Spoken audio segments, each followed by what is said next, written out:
എന്താവും TCSൽ നടന്നത്? ഇന്ന് രാജ്യം വളരെയധികം ഉറ്റുനോക്കുന്ന വിഷയമാണ്. മഹാരാഷ്ട്രയിലെ ടാറ്റ കൺസൾട്ടൻസി സ്ഥാപനത്തിലെ ചില ജീവനക്കാർക്കെതിരെ ഉയർന്നിരിക്കുന്ന ലൈംഗിക പീഡനം മുതൽ മതപരിവർത്തനം വരെയുള്ള ആരോപണങ്ങൾ. ഈ ആരോപണങ്ങൾ സാമൂഹ്യ മാധ്യമങ്ങളിൽ അലയടിക്കുമ്പോൾ തീവ്ര വലതുപക്ഷങ്ങൾ വൻതോതിലുള്ള വിദ്വേഷ പ്രചരണവും നടത്തുന്നുണ്ട്.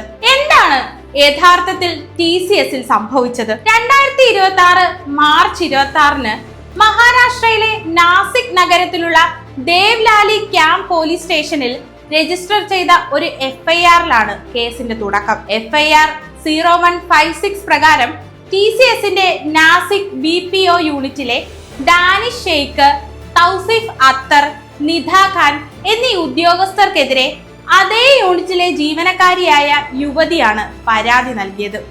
അവരുടെ വിശ്വാസത്തിനേറ്റ അവഹേളനത്തെ പറ്റിയും പീഡന ശ്രമങ്ങൾ ഉണ്ടായപ്പോഴെല്ലാം അതിനിരയായ സ്ത്രീകൾ സ്ഥാപനത്തിൽ ഔദ്യോഗികമായി തന്നെ പരാതിപ്പെട്ടിട്ടുള്ളതും എന്നാൽ മേലുദ്യോഗസ്ഥർ വേണ്ട നടപടികൾ സ്വീകരിക്കുകയോ നിയമപരമായി മുന്നോട്ടു പോകാൻ ശുപാർശ ചെയ്യുകയോ ചെയ്തില്ല എന്നും പരാതിക്കാർ പറയുന്നുണ്ട്. ഇനി നിർബന്ധിത മതപരിവർത്തനം എന്ന ആരോപണം പരിശോധിച്ചാൽ രാജ്യത്തെ മുൻനിര മാധ്യമങ്ങൾ ഉൾപ്പെടെ TCS വിഷയം റിപ്പോർട്ട് ചെയ്തിരിക്കുന്നത് നിർബന്ധിത മതപരിവർത്തനം, മതവികാരം വ്രണപ്പെടുത്തി എന്നീ കീവേഡുകൾ തലക്കെട്ടുകളായി ഉൾപ്പെടുത്തിയാണ്. ഭൂരിഭാഗം റിപ്പോർട്ടുകളും TCSലെ ഒരു കൂട്ടം മുസ്ലിം ജീവനക്കാർ ഹിന്ദു സ്ത്രീകളോട് ചെയ്ത ക്രൂരത എന്ന നിലയിലാണ് വാർത്ത അവതരിപ്പിച്ചിരിക്കുന്നത്. എന്നാൽ കേസുമായി ബന്ധപ്പെട്ട രേഖകൾ പരിശോധിക്കുമ്പോൾ വസ്തുത ഇതിൽ നിന്ന് വിഭിന്നമാണെന്ന് വ്യക്തമാകും. ഒരാളുടെ വിശ്വാസത്തെ അധിക്ഷേപിച്ചാൽ സാധാരണയായി BNS 302, BNS 299 എന്നീ വകുപ്പുകളിലായാണ് കേസെടുക്കുക. എന്നാൽ FIR പരിശോധിക്കുമ്പോൾ മുഴുവൻ പരാതിയിൽ പകുതി മാത്രമേ വിശ്വാസത്തെ അവഹേളിച്ചു എന്ന വകുപ്പ് ചേർത്തിട്ടുള്ളൂ. പ്രതികൾ തങ്ങളുടെ മതത്തിൽ ചേരാനായി പരാതിക്കാരെ പ്രലോഭിപ്പിക്കുന്നതല്ലാതെ അതിനെ നിർബന്ധിച്ചതായി ഒരു FIRലും രേഖപ്പെടുത്തിയിട്ടില്ല. ഈ സന്ദർഭത്തിൽ എങ്ങനെയാണ് മാധ്യമങ്ങൾ നിർബന്ധിത മതപരിവർത്തനം എന്ന പരിവേഷം ഈ വാർത്തയ്ക്ക് നൽകിയതെന്ന ചോദ്യം നിലനിൽക്കുന്നുണ്ട്. ഭാരതീയ ന്യായ സംഹിതയിൽ നിർബന്ധിത മതപരിവർത്തനത്തെ പറ്റി പരാമർശിക്കുന്ന പ്രത്യേക വകുപ്പുകൾ ഇല്ലതാനും. ഇതിലെ പ്രധാന സൂത്രധാരയായ നിധ ഖാൻ ആരാണ്?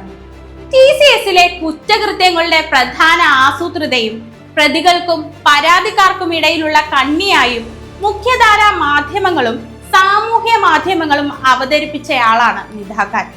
തൗസിഫിനോടൊപ്പം എത്തിയ നിധ ഖാൻ ശിവലിംഗം യഥാർത്ഥത്തിൽ ലൈംഗിക അവയവമാണെന്നും അതിനെ ആരാധിക്കുന്നത് അശ്ലീലമാണെന്നും പറയുകയും മറ്റു സന്ദർഭങ്ങളിലും ഹൈന്ദവ ദൈവങ്ങളെ ഇവർ കളിയാക്കിയതായും പരാതിക്കാരി ആരോപിക്കുന്നു. TCSൽ നടന്ന സംഭവം ബോധപൂർവം വർഗീയ ഗൂഢാലോചന പരിവേഷം നൽകിയാണ് പൊതുസമൂഹത്തിൽ അവതരിപ്പിച്ചതെന്നാണ് association for protection of civil rights Maharashtra എന്ന മനുഷ്യാവകാശ സംഘടനയുടെ വിലയിരുത്തൽ. നിർബന്ധിത മതപരിവർത്തനം നിരോധിക്കുന്ന നിയമം മഹാരാഷ്ട്ര നിയമസഭ മാർച്ചിൽ പാസാക്കിയതായിരുന്നു. എന്നാൽ ഈ ബില്ല് ഗവർണർ പ്രസിഡന്റിന് അയച്ചിരിക്കുകയാണ്. കൺകറന്റ് ലിസ്റ്റിൽ ഉൾപ്പെടുന്ന ചില കാര്യങ്ങൾ ബില്ലിൽ ഉള്ളതുകൊണ്ടാണ് ഗവർണർ ഒപ്പിടാതെ ബില്ല് രാഷ്ട്രപതിക്ക് അയച്ചതെന്നാണ് സൂചന. ഈ ബില്ല് നോട്ടിഫിക്കേഷൻ ആവുമ്പോൾ കോടതിയിൽ ചോദ്യം ചെയ്യുന്നത് ദുർബലപ്പെടുത്താനുള്ള നീക്കമാണ് TCSവുമായി ബന്ധപ്പെട്ട മതപരിവർത്തന വിവാദത്തിന്റെ പിന്നിലെന്ന് മഹാരാഷ്ട്രയിലെ മനുഷ്യാവകാശ പ്രവർത്തകർ ആരോപിക്കുന്നത്. എന്താണേലും ആരോപണങ്ങൾക്കകത്തു നിന്നും സത്യം മറനീക്കി പുറത്തു വരട്ടെ.